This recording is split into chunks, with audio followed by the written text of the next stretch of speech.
Short is the story, long is the life.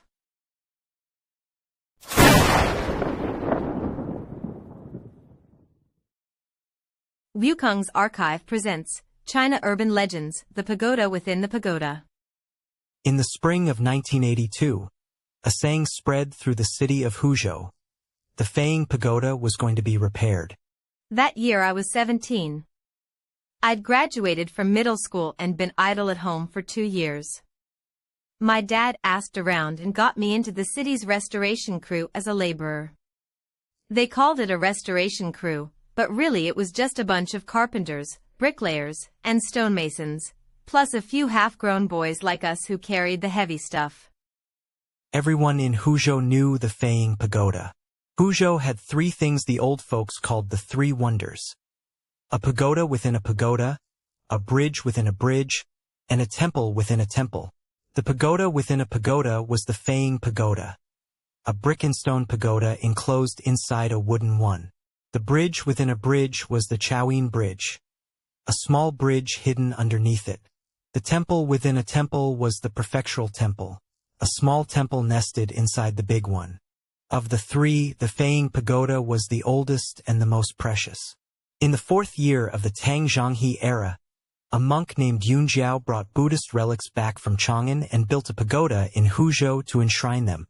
Then, during the Kaibao era of the Northern Song, another pagoda was built of brick and stone, and the relics were placed inside it. In the Shaoxing era of the Southern Song, the wooden pagoda was destroyed. When they rebuilt it, they simply enclosed the brick and stone pagoda entirely within the wooden one.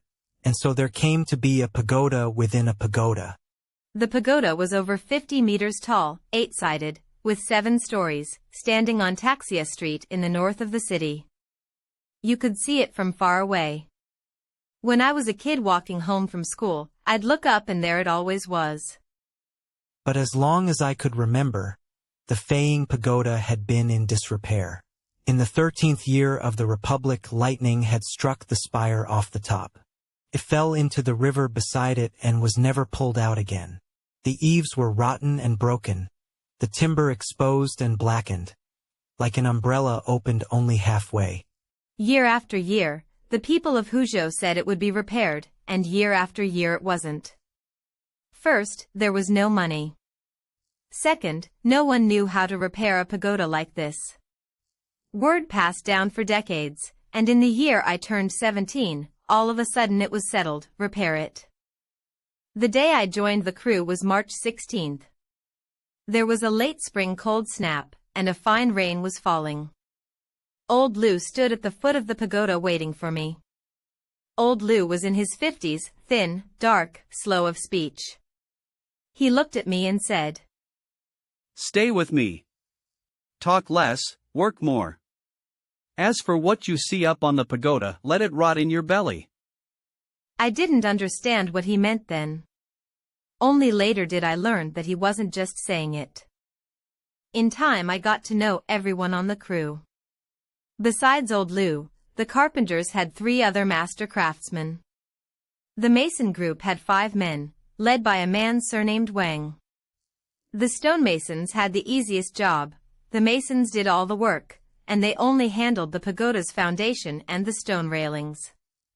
Then there were the 5 of us laborers, hauling timber, carrying tiles, mixing mortar, covered in dust from morning to night. The work shed at the foot of the pagoda was a temporary structure built of reed mats, with a long communal sleeping platform. When work ended at night, the old masters played cards, drank, and shot the breeze. Most of what they talked about was the pagoda. Some said the Feiying Pagoda was haunted. Some said a man had jumped from it back in the Republican days. One man swore up and down that as a child, he'd seen smoke coming from the top of the pagoda. Back then I listened half believing and half doubting. Old Lou never chimed in. After supper he'd squat by the door, smoking one cigarette after another, staring at the pagoda's shadow, not saying a word. The way the Feiying Pagoda was being restored was not what I had expected. I thought they would simply patch up the damaged parts. One of the veteran craftsmen on the crew said no. First, they had to take apart the outer wooden tower, layer by layer, to get at the brick and stone tower inside. Once the inner tower was repaired, they would reassemble the wooden tower around it. Like taking off a piece of clothing, washing the lining, and putting it back on. This method was decided by Mr. Sunday. He said the outer tower was a later addition, a shell placed over the original, and the inner tower was the true thing handed down by the ancestors. If the outer tower was damaged, it could be replaced, but if the inner tower was damaged, Huzhou's roots would be severed. Old Lu, for once, did not argue. He crouched at the base of the tower, running his hand over the bricks of the inner tower, and said, "Mr. Sun is right about this. The inner tower is the root, the outer tower is the clothing. Clothing can be mended, but the root cannot be touched." Hearing them talk like that, I understood how much weight this pagoda carried. A tower within a tower, it was not just two structures nested together. It was the people of Huzhou wrapping up what mattered most to them, layer by layer, and hiding it away for over 1,000 years. The dismantling started from the very top. The tiles on the eaves were pried off one by one and laid out on straw mats at the base of the tower, each one numbered. The wooden beams, too, were numbered and logged in a register. There was an older man on the crew, also surnamed Sun, who had been sent down from the city's cultural relics department. He wore glasses, spoke in a bookish way, and carried a notebook in which he wrote every day. Old Lu did not get along with him. Old Lu said repairing a tower was a craftsman's job. What use was writing things in a notebook? Mr. Sun did not answer back. He just kept on recording. I was assigned to the carpenters group, under Old Lu. Old Lu's job was to inspect the wood, which beams could be kept, which had to be replaced, and which were only rotten on the surface and could still be used after scraping. He didn't use a ruler to examine wood. He used his hands. He would run his fingers over a beam, pause, and say, "This one can hold for another 30 years. When we got to the 4th level, the first thing happened. That afternoon, after the tiles were removed, the wooden frame was exposed. Inside the wooden frame was the brick and stone tower. The brick tower was a greenish-gray, bricks from 1,000 years ago, laid in neat rows, the body of the tower tapering upward in rings, like an upside-down jar. It was the first time I had seen it up close. I thought it didn't look like a tower at all. It looked like a well. An overturned well. Old Zhang, one of the workers, was squatting at the level of the 3rd story when he suddenly called out, "Hey, there's a niche here." We crowded over. There was indeed a niche in the tower body, not large, about a foot square, sealed with bricks. The mortar sealing the bricks had crumbled, it came away at the lightest touch. Old Zhang pried the bricks open, revealing a dark space inside, an empty niche. And in the center of that empty niche sat an iron box, the size of a palm, so rusted that its original color was unrecognizable. Old Zhang reached in to grab it, but Old Lu pressed down on his hand. "Don't touch." Old Lu stared at the iron box for a long time. We all waited. Finally, he reached in himself and took the box out. It was heavy. The lid was rusted shut and wouldn't open. Old Lu found a screwdriver and pried at it for a while before working open a crack. Inside was a roll of yellow paper, folded in half, already brittle. Old Lu carefully unfolded it. On the paper was a line of writing, done in brush and ink, the ink gone gray. Mr. Sun leaned in to look and read it aloud. "Water flows beneath the tower, the door opens within iron." Old Lu said nothing. He folded the paper back as it had been, put it back in the iron box, returned the box to the niche, and sealed it shut with the bricks. He said to Old Zhang, "Don't touch this place again." Old Zhang was unconvinced. "A box of old paper, what's the big deal?" Old Lu said, "What do you know? Paper inside a tower is worth more than your life." That night, I slept in the work shed at the base of the tower. In the depths of the night, I heard a sound, a low hum, muffled, like a pot of water boiling somewhere far away. I got up to listen, but the sound had stopped. The next day I mentioned it to old Zhang, and old Zhang said he had heard it too. He had thought someone was running a tractor at night. Around that time, word spread through the crew that there was activity in the tower. Someone said he heard footsteps in the tower at night, not heavy, one after another, like someone wearing cloth shoes. Someone else said he heard the sound of knocking on wood, thok, coming from deep inside the tower's belly, like someone was in there repairing something. Old Zhang said, "Could be somebody living in the tower, right?" The older craftsman laughed at him. The tower is walls on all sides, how could anyone live in it? Old Zhang stuck his neck out and said, "Then you tell me, what was that sound?" Nobody answered. Those days, when I went to sleep at night, I pulled the blanket over my head. The work shed was too close to the tower, any noise inside it carried loud and clear. I was only 17 then, timid, any sound would wake me, and once I woke, I couldn't get back to sleep. Eventually I came up with a trick. Before sleeping, I stuffed 2 wads of cotton in my ears. It worked for a while. Until one night, I dreamed I was standing inside the tower, water all around my feet, rising to my knees and still climbing. I woke up terrified and found that one of the cotton wads had fallen out of my ear sometime. From that day on, I stopped using cotton. What was meant to be heard would be heard even with your ears stopped up. By the time we'd demolished the 5th floor, the weather had turned hot. It was May, the plum rains hadn't arrived in Huzhou yet, and the sun was vicious. An old man showed up at the construction site. Every day he sat in the shadow of the pagoda watching us work, from morning to night. He didn't talk to anyone, and he didn't leave. At noon, when we ate, he'd sit in the shade at the base of the tower, chewing on whatever dried rations he'd brought. Someone asked him who he was looking for, he just waved his hand and said nothing. Later, old Lu told me he was a monk from Iron Buddha Temple with the Dharma name Ziyuan. The temple was on the west side of the city, not far from Feiying Tower. The monk didn't go to work, didn't chant sutras, he just came and sat at the foot of the tower every day. Nobody knew what he was doing. I was young back then, and curious. One day at lunch, I walked over with my rice bowl and squatted down next to him. "Master, you sit here every day, what are you looking at?" Monk Ziyuan glanced at me. He was old, but his eyes were bright enough to be unsettling. "Looking at the tower." "What's there to see in a tower?" "The tower is speaking." I froze for a second.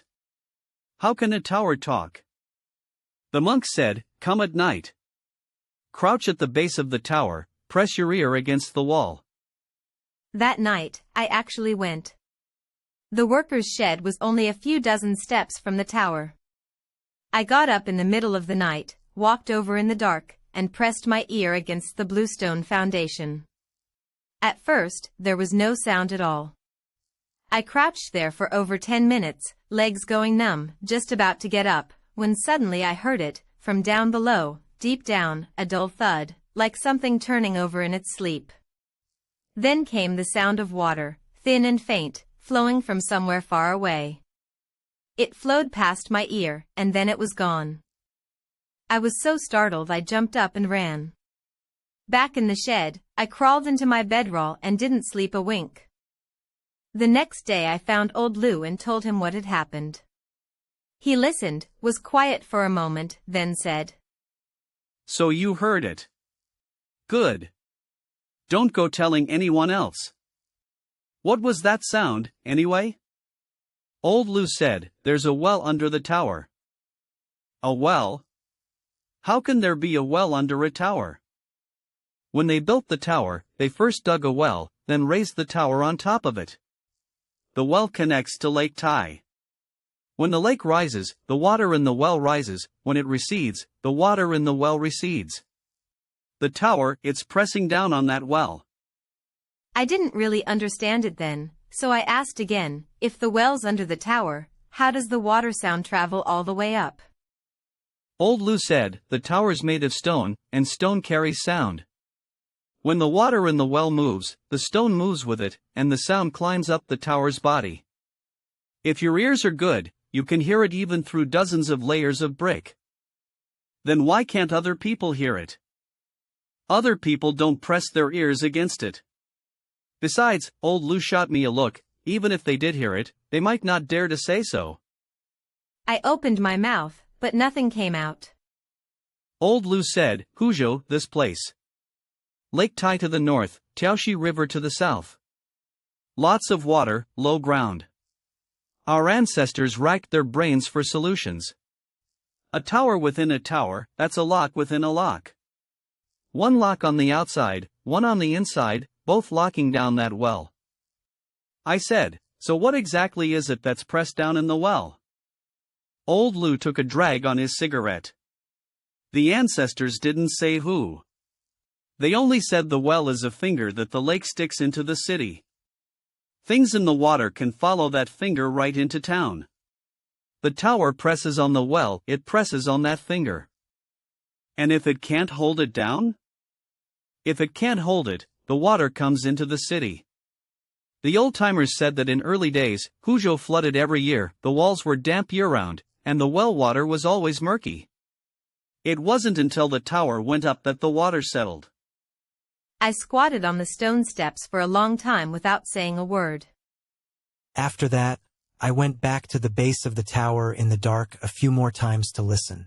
The water sound wasn't there every time. Sometimes I'd have to squat for a full hour before hearing that dull thud. Other times I'd squat until my legs were numb and hear nothing at all.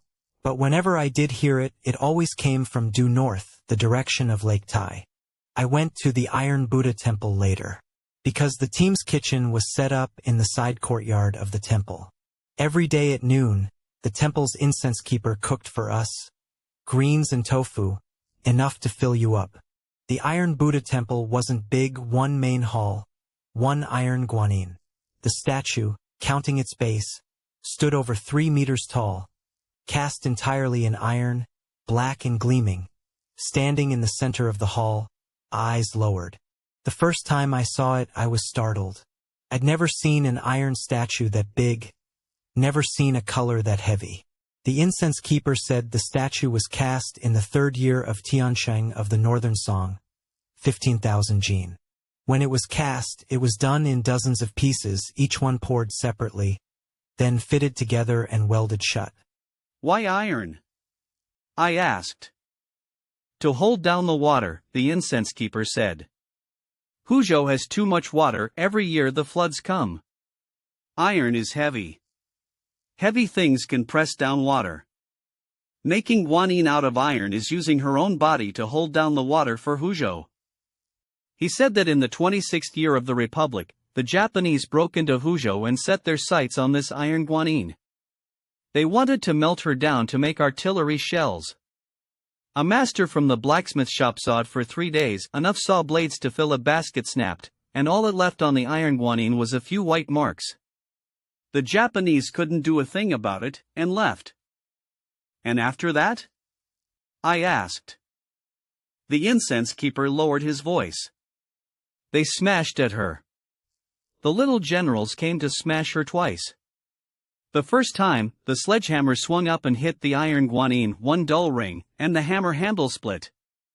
The man swinging it had a swollen wrist for half a month. The second time, they set up a ladder and tied a rope around the bodhisattva's head, trying to pull her over. The rope was tied, but before they could even put their weight into it, a thunderclap split the sky right above the main hall. The little generals dropped the rope and ran. After that, no one ever came to smash her again. He finished, looked at me, and said, If you stay here at night and hear something, don't be afraid. That's the bodhisattva turning over. That night, I slept in the side room of the side courtyard. In the small hours, I woke up. From the main hall came a sound, dong, dong, dong, very soft, like someone tapping an iron pot. One tap, another tap, with immense patience. I listened with my ears pricked for a long time. The sound came unhurried, tapping for a good half-hour before it stopped. The next morning, I asked the incense keeper if someone had been in the hall during the night. He said no. He had locked the hall door with his own hands. Then who was tapping? The incense keeper looked at me and said, You forgot? I told you yesterday. That's the Bodhisattva turning over. Later, I went to look at the iron Guanyin in broad daylight, trying to find the spot where the iron had been tapped at night. The main hall was completely empty, nothing in it but the incense table and her. She was clean, without so much as a scratch or dent. I walked a full circle around her, and suddenly noticed a line of small characters carved on the back of the base, hidden under incense ash. I wiped it clean. It had been left there in the year the statue was cast. Iron as bones, water as heart. Huzhou safe, this body holds the weight. I crouched there for a long time looking at it. Whether the sound of iron tapped in the night was tapping on her body, or tapping inside my own heart, I can't say.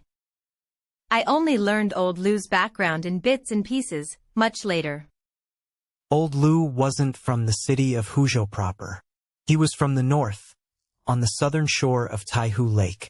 For several generations, his family had watched over Feiying Tower. His grandfather had been the tower keeper back in the Republican era, living in the keeper's quarters at the base of the tower, in charge of the lamp oil and incense, and also the tower door. In the 13th year of the Republic, old Lu hadn't been born yet. On the 4th day of the 6th lunar month, thunder rose in the night. Old Lu's grandfather said that the thunder that night wasn't clap by clap. It came in strings, like something was fighting up in the clouds. In the small hours, a fireball plunged down from the sky and smashed straight into the top of the tower. The spot the fireball hit was the spire. The spire was bronze, several zhang tall, connected to the treasure pearl at the tower's peak. It was heated red by the fireball, rolled off the top, smashed through the eaves, and fell into the river beside the tower. The river wasn't deep, but the spire was too big. They fished for half a month and never got it up. After that, it just lay at the bottom of the river, and no one bothered with it anymore. From then on, old Lu's grandfather went listless. He told everyone he met one thing. The tower's heart is gone. Someone asked him what the tower's heart was. He said the spire was the tower's heart, and the treasure pearl was the core of that heart. Without the heart, the tower was just an empty shell, and it couldn't hold anything down anymore. Word got around, and people in Huzhou all said old Lu's grandfather had lost his mind. In the 14th year of the Republic, he was stripped of his post as tower keeper. He lived at the base of the tower for another 10 years, and died in the 24th year of the Republic. Before he died, he called his son to his side and said, The tower will be repaired someday. The day it's fixed, you go look for me, and see whether the thing inside is still there. Old Lu's father agreed. But the tower was never repaired. Old Lu's father waited 30 years, never saw it happen, and died too. On his deathbed, he passed the words on to old Lu. Old Lu told me all this on an evening in June. We were sitting on the stone steps at the base of the tower, one cigarette each. He took a drag and said, My father didn't live to see it. I did. When he said it, there was no expression on his face. But I knew he'd been waiting for this day for nearly 40 years. Old Lu said that as long as his grandfather lived, every year on the 4th day of the 6th lunar month, he would burn a stick of incense at the base of the tower, facing the direction of the river. Grandfather said the spire was under the water, listening to the sound of the current, waiting to go back. I asked him whether the spire was ever pulled out of the river. Old Lu shook his head. The new spire was recast. The old one is still at the bottom of the river. Grandfather said to leave it down there. It's quiet under the water. It can hear the tower. Then can it hear it? Old Lu didn't answer. He stubbed out his cigarette on the stone step and said, You're asking me, who am I supposed to ask? It's not like I'm the tower. Repairing the inner tower was much more troublesome than dismantling the outer one. The brick and stone tower was over 1,000 years old. The mortar in the joints had crumbled to powder, and the tower body had cracked open in several wide gashes. The masons on the crew had to pick the old mortar out of the cracks and regrout them. It was delicate work, no rushing it, a day's labor might only cover a few feet. When we got to the north side of the third floor, something happened. There was a crack on that wall, long and deep, running from the middle of the tower body all the way to the eaves. A mason was using an iron chisel to dig the old mortar out of the crack.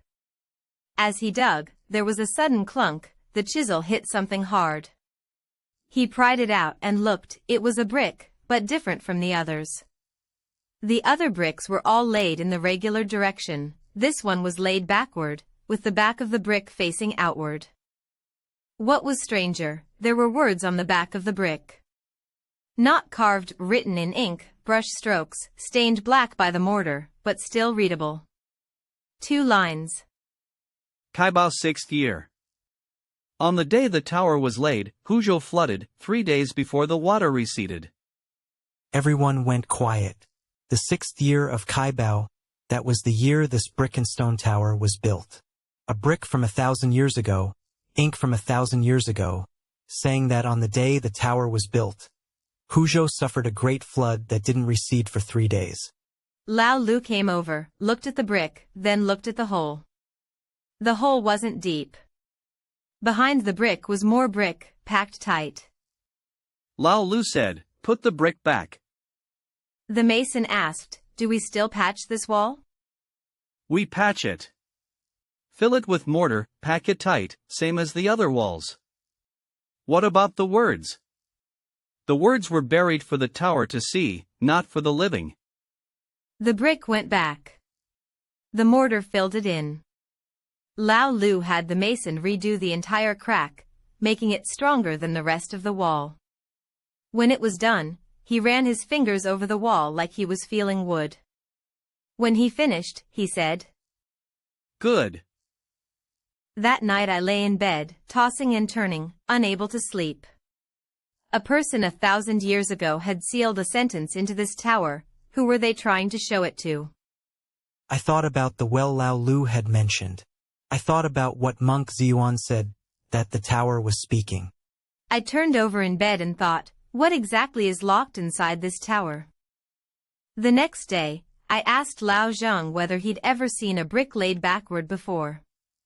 Lao Zhang said he'd done masonry work his whole life, and this was the first time. A brick laid backward is a broken brick, he said. The old-timers said laying brick backward was taboo. A wall laid backward was for building graves for the dead. The tower is for the living. How did it end up using the dead's method? After saying this, Lao Zhang shivered himself, waved his hand, and said, I'm just making it up. Don't take it seriously. I didn't dare bring this up with Lao Lu. But after that, every time I looked at the brick and stone tower, I felt that inside it, there was more than just a tower. Those days I kept losing focus while working. Once we were carrying a log, I didn't catch it properly and it almost smashed my foot. Lao Lu chewed me out and asked what I was thinking about all day. I hemmed and hawed for a while, then said, Master Lu, in this tower, besides that well, is there anything else? Lao Lu looked at me for a moment, then said, There is. What is it? What do you care what it is? If it doesn't come out, just pretend it doesn't exist. In July, the plum rains stopped, and the worksite stopped too, not shut down, just waiting for materials. Building the tower required old fir wood, the bigger and straighter the better. There was no fir that big locally in Huzhou, so the crew sent people to Nanzuan to buy it. Nanzuan was 60 li from Huzhou city, reachable by both water and road. Old Lu and I took a boat for half a day and arrived at Nanzuan. Nanzuan was different from Huzhou City. The houses in the city were all newly built, but Nanzuan's old houses were all still standing. A river cut through the town, and both banks were lined with old residences, white walls, black tiles, one after another, stretching out of sight. There were especially many houses right by the river. Downstairs was the water itself, with stone-built embankments and layers of steps leading down into the water. The crew arranged for us to stay with a family, right by the river. The landlady was an old woman named Shin, over 70, living alone in a 3-courtyard mansion. Her son was in Shanghai and came home once a year. I asked the old woman, these rows of houses along the river, whose are they? The old woman said, the 100-room tower. From the Ming Dynasty. Minister Dong built them for his household servants, 100 rooms in one go. The servants couldn't fill them all, so later they were rented out, passed down from generation to generation. And people still live there now? They do. Listen at night, when there's movement on the river, that means people are still there. That night, I did hear movement. In the small hours, I woke up. From the river came the sound of oars, creak, creak, one stroke after another, extremely slow, like someone rowing a small boat down from upstream. But strange, there was the sound of oars, but no sound of water. When oar blades cut into water, there should always be a splash. That oar sound was dry, just one stroke, as if rowing through air. I threw on some clothes and got up, leaning by the window to look out. The moon was bright. The river surface was a sheet of white. I saw a small boat row out from under the bridge arch, with a white lantern hanging at the bow. The rower was hard to make out, I only saw a shadow, rocking forward and back, working the oar. The boat moved slowly past my window, heading downstream. I didn't know any better then. I started counting the lanterns in my head. When I got to 7, the boat suddenly stopped. It stopped on the river, right below my window. I froze. The lantern swayed, the bow facing my window. I heard a very faint creak, like someone pushing open a door. At that moment, the old woman's voice came from next door, through the plank wall, perfectly clear. Close the window. I slammed the window shut, backed up to the edge of the bed, and sat down, my heart pounding. After a long while, I heard the boat moving again, the oar sound, stroke after stroke, going downstream, farther and farther away. The next morning, the old woman was cooking porridge in the kitchen. Without looking up, she said, Last night, the boat stopped? I grunted in acknowledgement. The old woman said, the old rule of the 100-room tower, when a boat passes on the river at night, don't count the lanterns. If you count, the boat stops. If it stops, someone wants to board your boat. And if it does stop? The old woman ladled out a scoop of porridge and poured it into a bowl. If it stops, don't open the window, don't answer. When it sees no one answers, it leaves. I held my bowl and didn't speak for a long while. The old woman added, when I was young, I counted once too. Just once. She didn't go on. The next evening, on my way back from work, I passed by the river and deliberately looked at the spot where the boat had stopped. The water was clear, nothing there. On the stone steps by the shore, there was a wet mark, stretching from the waterline up to the top of the steps, like someone had just crawled out of the water and walked away. I crouched down and looked. The wet mark was only half there. At the third step, it cut off, clean and dry, as if something had wiped it away. That night at dinner, I told the old woman about it. She picked up a bite of food with her chopsticks, didn't raise her head, and only said, Don't look at it. Look too much, and it will remember you. Remember what about me? Remember you.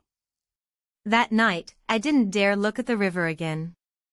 It was half a month later that the timber was all gathered. Old Lu said that since we were passing by, we might as well stop by the shore of Lake Tai. He had an old acquaintance named Abing who had fished all his life on the southern shore of the lake. When we got there, Abing was mending his net on the bank. He was in his 60s, his face tanned dark red, and the calluses on his hands were thick enough to scrape iron. Old Lu told him about repairing the pagoda. Abing listened, and was silent for a long time. Then he said, "Repairing the pagoda is a good thing. Once it's fixed, the things in the lake will settle down."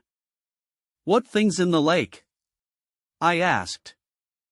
Abing glanced at me and said, "Have you heard that underneath Lake Tai, there is a city?"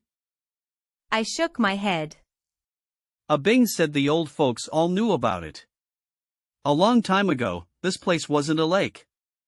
It was flat land, and people lived there. There were streets, alleys, and wells. Then, overnight, the ground collapsed, water surged up, and swallowed the whole city.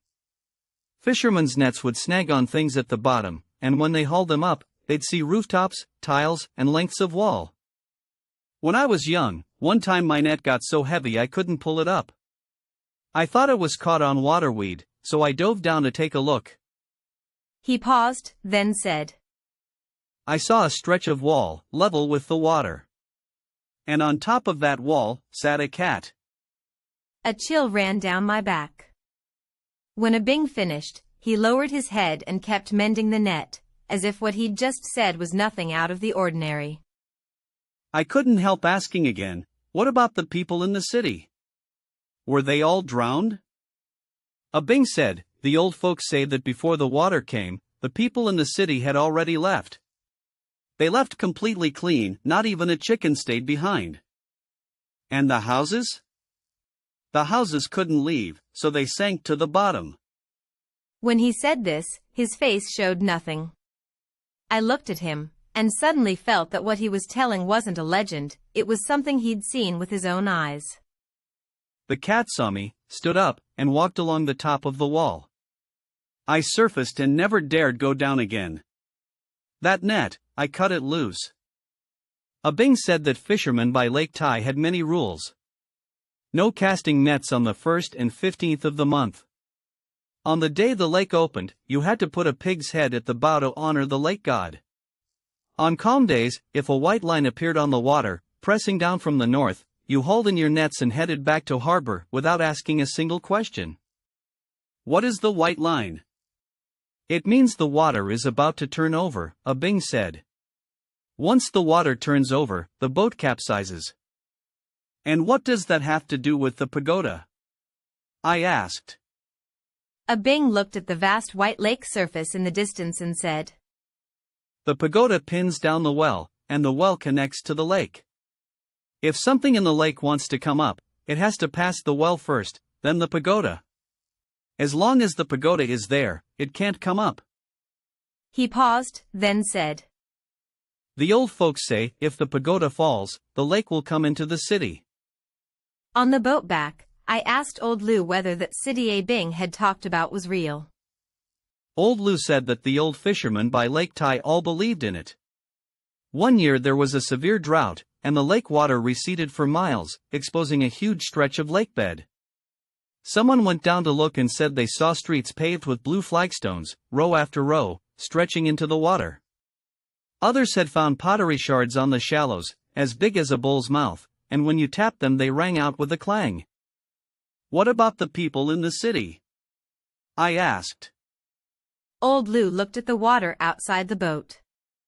After a long while, he said, The things under the water are handled by the people under the water. We only take care of what's above. Once the pagoda is fixed, the water will settle. The water came in August that year. In early August, Old Lu suddenly grew restless. Every evening he stood at the foot of the pagoda, gazing north. I asked him what he was looking at, and he said, Watching the sky. On the evening of the 5th day of the 8th month, the sky was still clear, the sun still hanging in the west. The wind chimes on Feiying Pagoda suddenly rang. The chimes rang, everyone heard them. But that day, there was no wind. The pagoda chimes rang all night, not the random clatter of wind, but in a rhythm. 3 rings, a pause, 3 rings, a pause, like someone standing atop the pagoda, striking them one by one. I got up in the middle of the night and stood at the door of the work shed to listen. The chimes rang out especially clear in the dark, dang dang dang, dang dang dang, audible all across Huzhou city. The next morning, word spread through the streets.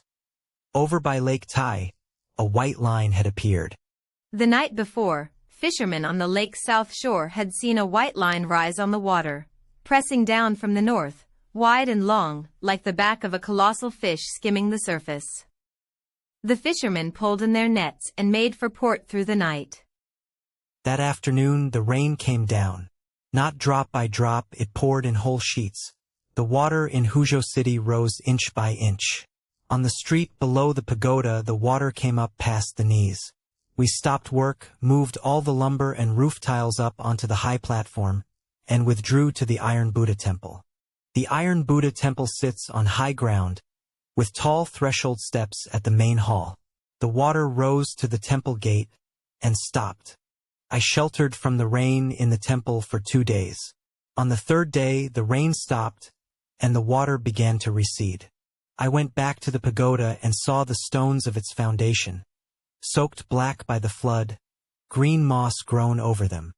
Old Lu stood at the foot of the pagoda, trousers rolled to his knees, feet covered in mud.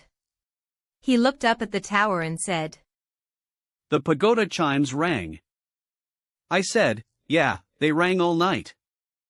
Old Lu said, the chimes rang on behalf of the water. Before the water comes, they ring for a night first. Why? That well under the pagoda connects to Lake Tai. When the water rises an inch, the well knows a foot. When the well knows, the pagoda knows. When the pagoda knows, the chimes ring. And if the pagoda chimes don't ring? I asked. Old Lu glanced at me and didn't answer. That night, I heard the sound of water in the pagoda again. This time it wasn't a low hum, it was a gurgling rush, like a river flowing beneath the tower. In the days after the Great Flood, the old folks of Huzhou all said this time they had Feiying Pagoda to thank. The old neighbors on Pagoda Street said the water rose to the very foot of the tower and then wouldn't go further. It split around the foundation and flowed past in 2 streams. Some claimed they'd seen with their own eyes a whirlpool on the river beside the pagoda, spinning all night, only dissolving at dawn. Old Lu heard all this talk and neither confirmed nor denied it. He only said, The pagoda weighs down the water, doesn't block it. The water going around it, that's paying respect to the pagoda. That great flood drowned Huzhou city for 3 days. On the day the water receded, I went to look beneath the pagoda. On the foundation stones was left a ring of waterline, clean and level, as if someone had measured it with a ruler. Old Lu crouched at the foot of the pagoda, touched the waterline with his finger, and said nothing. I could tell he was pleased. That autumn, the pagoda chimes rang once more. This time it was in daylight 6 rings, then silence. Old Lu stood beneath the pagoda listening for a long time, and at last said, It's counting. Counting what? Counting people. Before the water comes, it counts the water, after the water goes, it counts the people. I didn't understand, and he didn't explain further. After the floodwaters receded, a saying spread from Iron Buddha Temple. Guanyin is sweating. It was the incense keeper who first noticed. During the days of the Great Flood, he went to the main hall to offer incense every day. On the first day, he saw a ring of fine droplets gathered around the ankles of the Guanyin statue. On the second day, the droplets had crept upward, reaching the waist. On the third day, from head to foot, the entire statue was covered in droplets, as if it had just been pulled out of water. The droplets were cold. The incense keeper tested them with the back of his hand, cold enough to sting. And the hall wasn't damp. Those days the doors and windows were shut tight, the the floor was dry. Only on the Guanyin statue was there a layer of water. During those days, Master Ziyuan did not go sit at the base of the pagoda. He returned to the temple and with 2 young monks, kept vigil in the main hall for 3 days and 3 nights, chanting sutras. On the morning the water receded, the droplets suddenly dried up. The incense keeper said he saw it with his own eyes. At dawn, the droplets receded layer by layer, like the tide going out, from the head down to the ankles, and finally vanished into the lotus pedestal, leaving not a trace of moisture. Later I asked Master Ziyuan how Guanyin could sweat. The monk said, she is holding back the water for Huzhou. The water comes at her, and when it reaches her, it dissolves. Then is she tired? I asked. The monk glanced at me and said, she has stood here for 1,000 years. What do you think?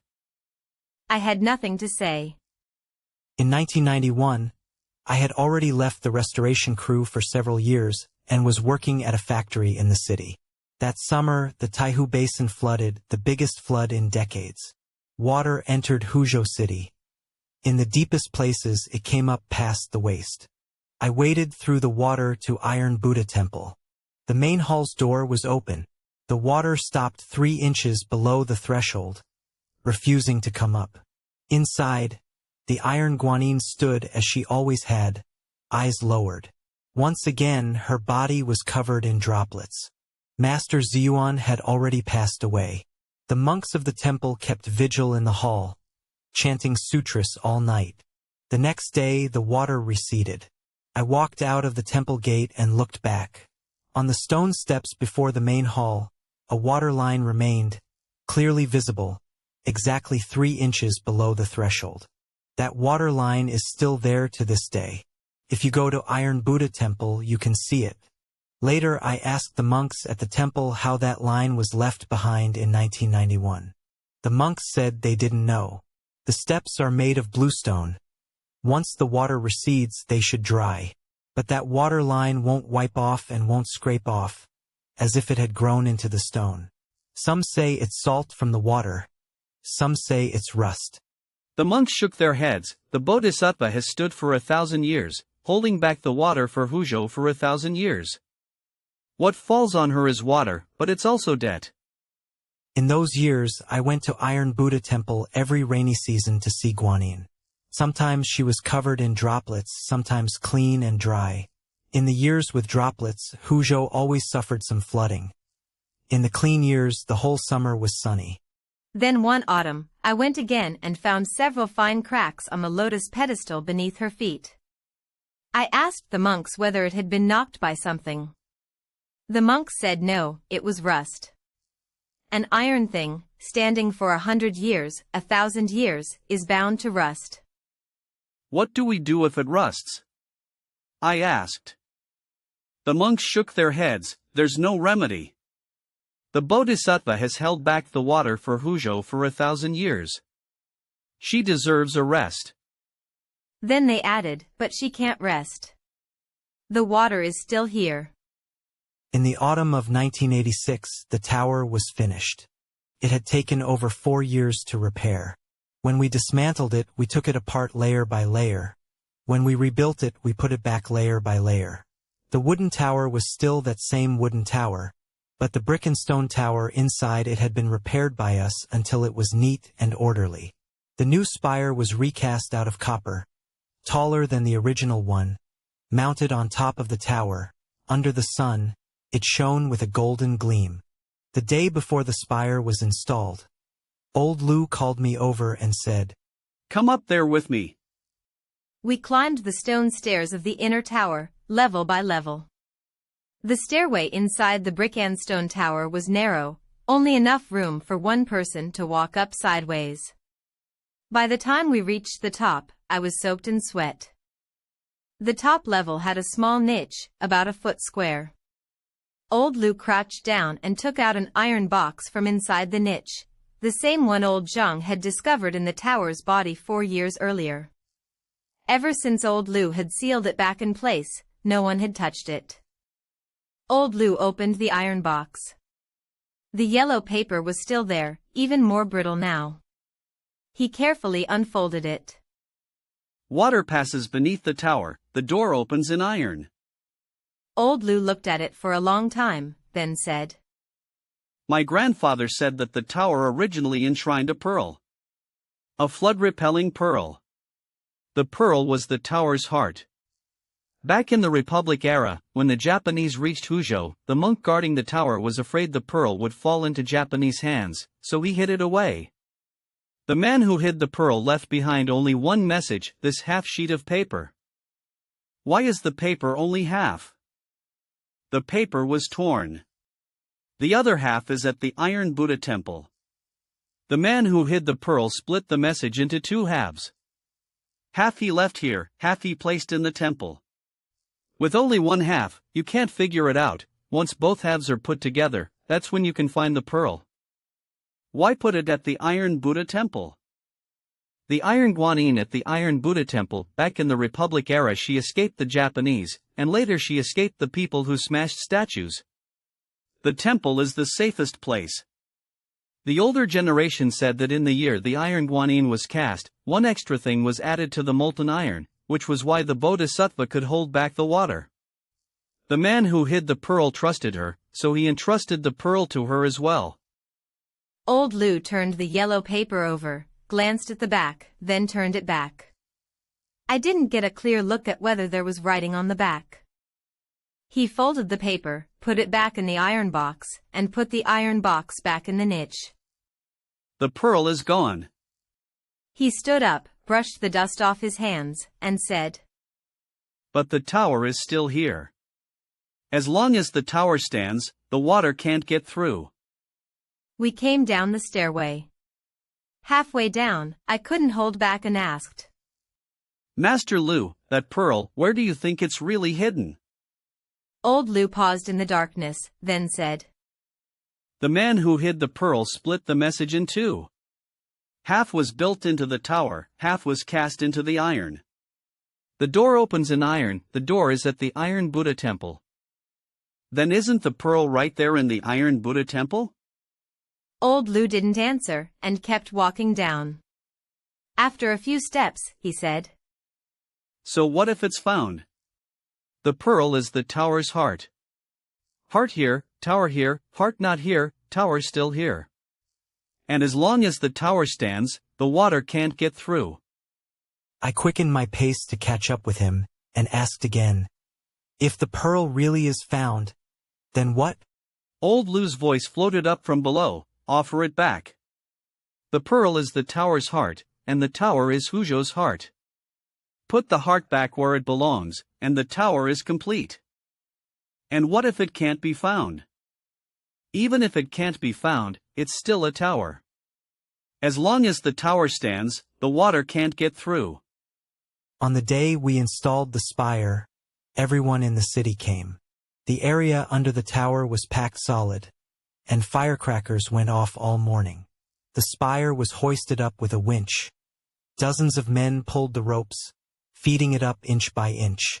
Old Lu stood at the top of the tower and set the spire straight with his own hands, tightening the last bolt. He stood on the tower roof for a long time. We craned our necks looking up at him.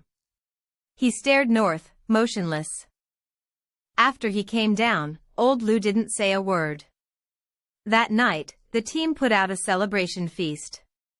He drank 2 bowls of yellow rice wine before he spoke. I was on the tower roof, looking down. We all waited.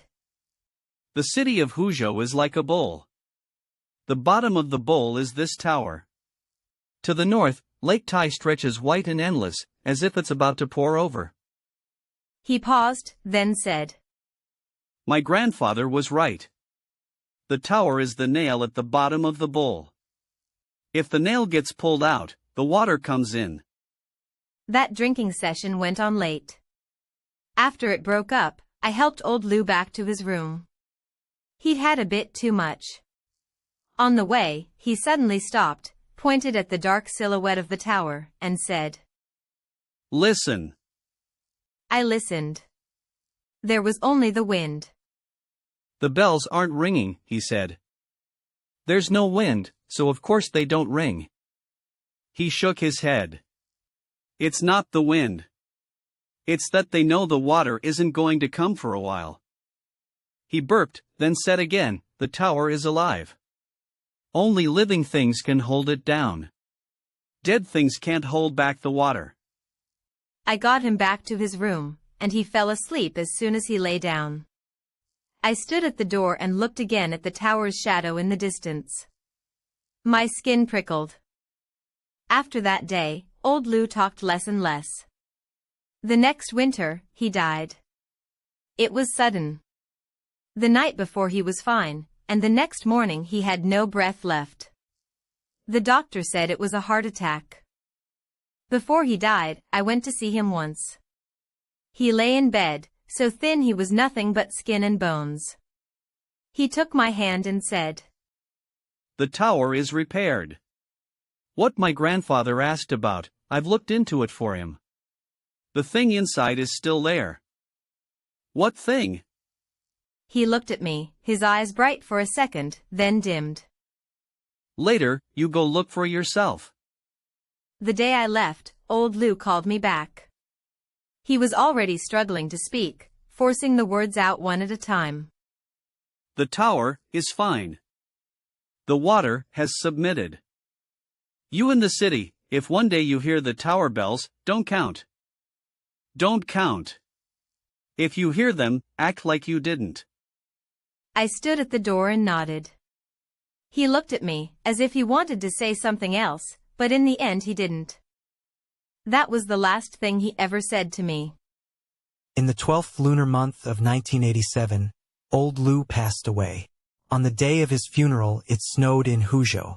The funeral procession walked through the city, and when it passed beneath the Feiying Pagoda, the pagoda bells suddenly rang 3 times. There was no wind that day, either. Later, the old folks on Tower Street said the pagoda bells were rung for the water, and they were rung for people too. Before the water comes, they ring all night. Before a person leaves, they ring 3 times. I don't know whether that's true or not, but that winter the pagoda bells really did ring. After old Lu left, I went to Feiying Pagoda every year. In the first few years, the pagoda was still being finished and visitors weren't allowed in. Later it opened, and you could buy a ticket and go inside. I've been in several times. The outside is a wooden pagoda, the inside is a brick and stone pagoda, and between them runs a narrow, pitch-dark corridor. On the brick and stone tower itself, you could still see the mortar repatched back then, its color lighter than the old bricks. Once, standing on the ground floor, I suddenly heard that sound again. A buzzing, muffled sound, like a pot of water boiling somewhere far away. It was the same sound I'd heard that summer, in the work shed. I pressed close to the brick and stone tower and listened for a long time. The sound came up from below, against the soles of my feet, pulsing in a steady rhythm. I went out and found the caretaker, asked him if the tower base was always damp. He said, yeah, it's strange. They've waterproofed the foundation several times, poured a foot of concrete, and water still seeps through. Go inside and look, the ground floor is damp year-round. Nobody can say where the water comes from. Isn't there a well under the tower? I asked. The caretaker laughed. That's just something the old folks made up. There's no well. When we did repairs, we dug up around the foundation and looked, it's all solid stone, packed tight.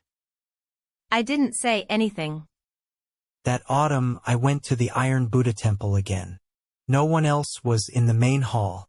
The Iron Guanyin stood as she always did, eyes lowered, the left sleeve of her robe hanging down, cuff facing downward, dark and blackened. I stood before her for a long time. The caretaker came in to refresh the incense and saw me. He said, So you're here to see Guanyin too? I grunted in acknowledgement. The caretaker said, a few days ago there was an old woman who stood here a whole afternoon. She said there was a sound coming from Guanyin's sleeve. I looked up at that hanging sleeve. The caretaker added, I've worked here 20 years and this is the first time I've heard anyone say that. Strange, isn't it?